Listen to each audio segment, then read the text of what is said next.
Situasi Papua hari ini tidak baik-baik saja.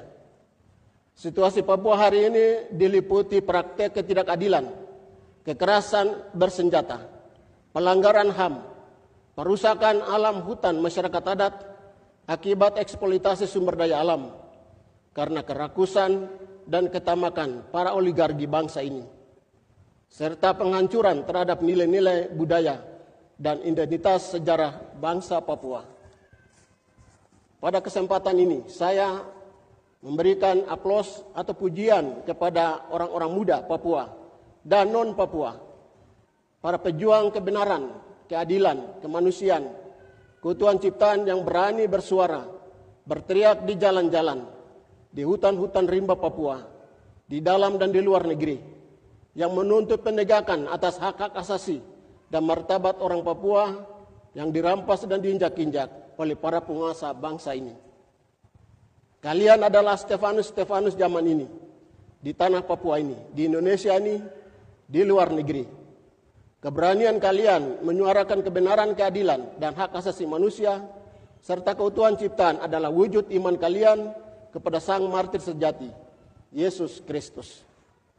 Perjuangan kalian bukanlah untuk kepentingan diri kalian, melainkan perjuangan kalian adalah untuk kepentingan kemanusiaan universal, kepentingan keutuhan ciptaan alam, dan kepentingan kebenaran iman yang diajarkan oleh Sang Guru kehidupan, Yesus Kristus.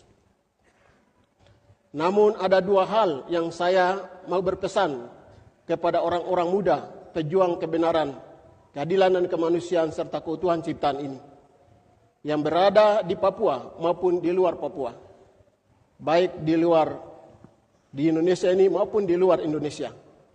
Yang pertama, tirulah sikap Stefanus yang berdoa menyerahkan rohnya kepada Tuhan Yesus ketika ia dibunuh.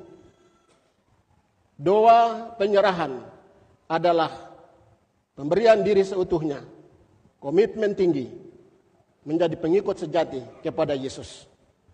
Yang kedua, mendoakan mereka yang memusuhi kalian. Inilah ciri khas iman orang Kristen sejati. Karena meniru dan mengikuti teladan Sang Guru, ia harus berani mengampuni musuh dan mereka yang bersikap jahat terhadap kita. Karena mereka tidak tahu apa yang mereka perbuat. Inilah kualitas iman seorang pengikut Kristus yang benar. Karena itu, para pejuang muda berdoa dan berjuang demi kebenaran, keadilan, kebaikan, keutuhan ciptaan, dan keutuhan persatuan gereja, baik di tanah Papua ini maupun gereja universal. Hanya berani mengatakan kebenaran, berani menunjukkan sikap bahwa kebenaran adalah tetap kebenaran, menjadi prinsip hidup kita sebagai pengikut Kristus yang sejati. Marilah kita berdoa, semua kita juga, dalam hidup kita masing-masing, kita sungguh-sungguh memperjuangkan kebenaran itu, memperjuangkan keadilan, hak asasi, martabat alam, martabat manusia. Bukan kita partisipasi dalam kejahatan, rekayasa iblis dunia ini, sebagaimana dikatakan oleh penulis Injil Yohanes. Dunia punya karakter lain. Dunia tidak mengenal Yesus Sang Guru sejati. Tapi kitalah yang mengenal Dia.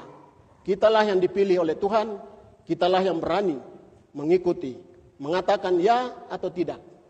Karena kitalah yang mengenal Yesus dan Dia mengenal kita, dan kita adalah satu di dalam Dia, Dia di dalam